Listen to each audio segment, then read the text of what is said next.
Nous allons nous intéresser maintenant au module 102, dans lequel nous allons aborder l'installation du système Linux et la gestion des packages. Dans la première partie, nous nous intéresserons à la conception d'un schéma de partitionnement du disque dur. Ensuite, nous aborderons les principes de base des gestionnaires de démarrage et la procédure de leur installation.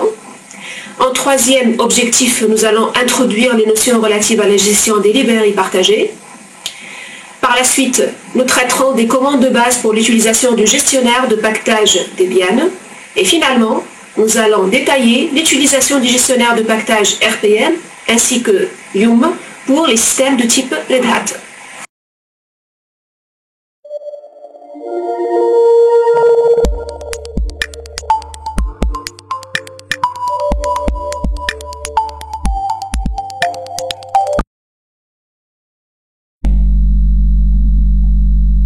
Dans cette partie, nous allons parler du schéma de partitionnement du disque dur pour un système Linux, ainsi que des principales partitions à définir lors de l'installation du système.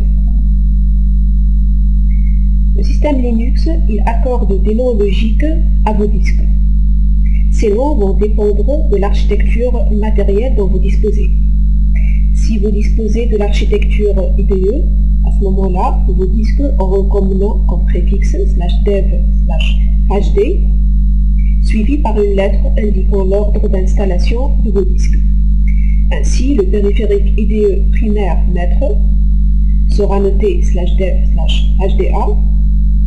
Le système fera une référence au périphérique IDE primaire esclave IDE par /dev/htb, ainsi de suite.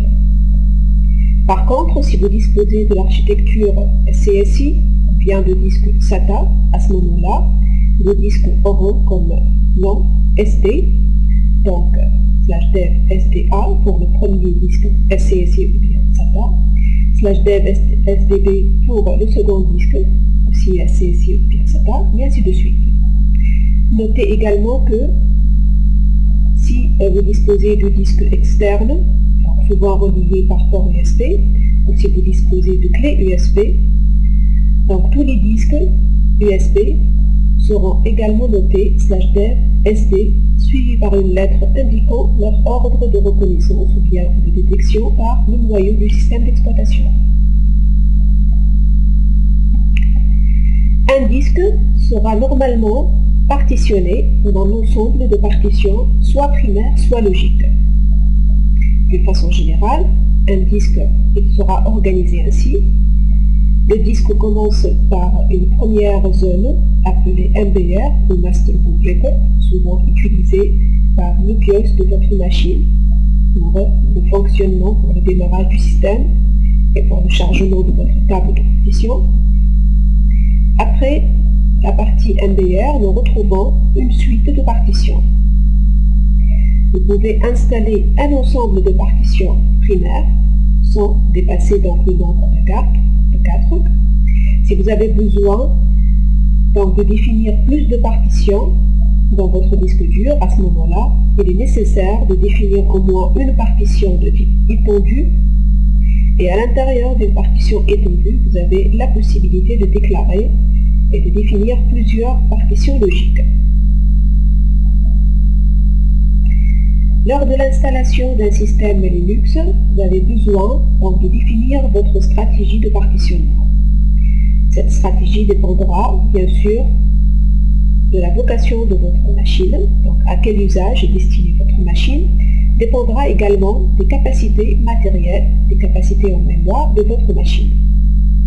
Si vous disposez d'une machine ayant donc un espace disque et mémoire assez limité, il faudra à ce moment-là définir au moins deux partitions.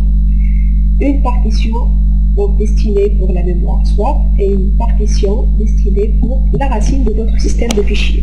Une partition appelée /. Une telle configuration devra définir au moins 100 mégas pour la partition swap et au moins 1 giga pour votre partition racine. Mais avec une telle configuration limitée, vous ne pouvez pas en fait installer l'environnement graphique. Si vous disposez d'une configuration assez bonne, donc une configuration où vous avez assez d'espace disque. Vous pouvez avoir à ce moment-là donc 2 Go comme mémoire swap, donc c'est une valeur recommandée. Pour votre partition racine, définir au moins 5 Go pour pouvoir profiter de toutes les applications possibles et également donc, de l'environnement graphique du système Linux. Et vous pouvez donner le reste de votre espace disque pour une partition /home. Si votre machine sera plutôt donc, destinée à servir comme serveur un certain nombre d'applications, il est recommandé de ne pas installer d'interface graphique pour une configuration serveur pour profiter au maximum donc, de l'espace disque pour les différentes données qui vont être générées par les applications hébergées par votre serveur. Il est recommandé d'allouer au moins 500 MB pour votre partition /, donc la partition racine, de définir également une partition séparée pour le répertoire /USR qui sera partagé éventuellement par NFS, donc partagé sur le réseau par le protocole Network File System. Prévoir aussi une partition séparée pour le répertoire /var avec une taille minimale de 2 Go et une partition séparée pour le répertoire /tmp avec une partition avec une taille plutôt de 500 MB.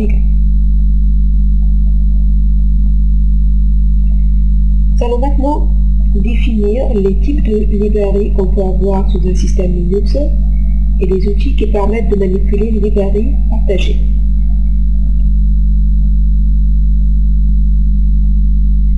Sous Linux, il existe 2 types de librairies, donc les librairies statiques et les librairies dynamiques, ou encore appelées librairies partagées.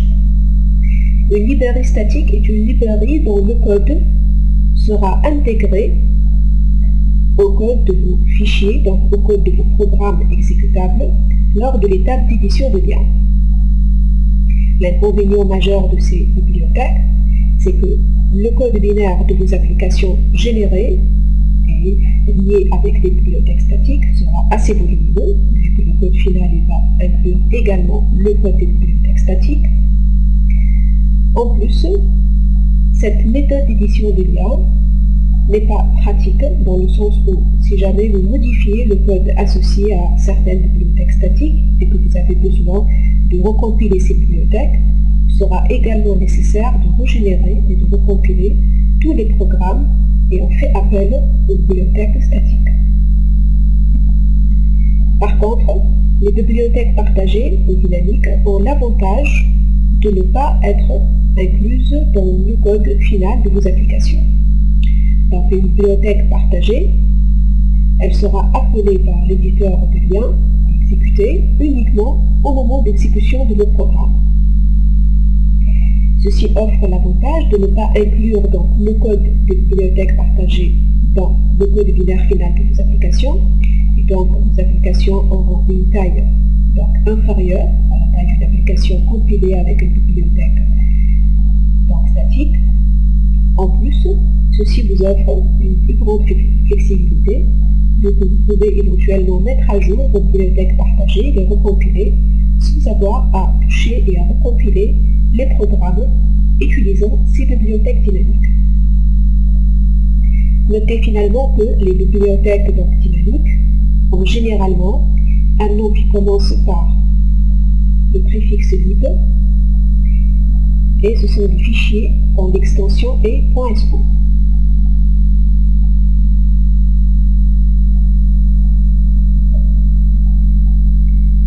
Donc les bibliothèques sont appelées au moment de l'édition de liens.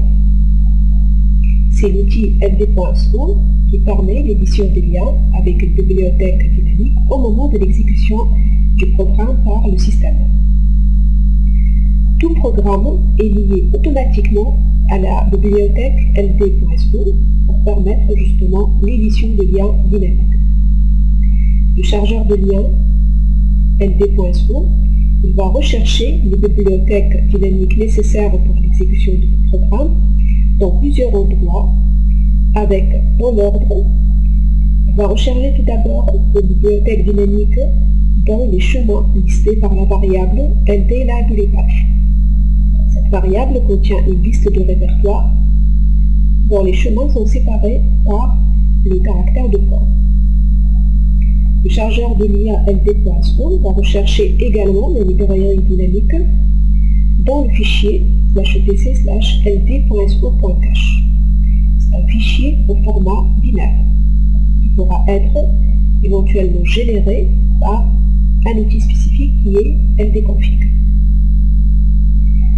Le chargeur ld.so, s'il ne trouve pas donc les bibliothèques nécessaires dans la variable, dans un des chemins définis par la variable ld_library_path, ou bien dans le fichier ld.so.cache, il pourra également les chercher dans certains répertoires standards tels que les répertoires /lib et /usrlib. Si vous avez besoin de reconnaître quelles sont les librairies dynamiques nécessaires pour l'exécution d'un programme donné, vous pouvez utiliser la commande ldt. Donc cette commande, elle s'appelle directement dans le shell, suivie par le nom d'un programme exécutable.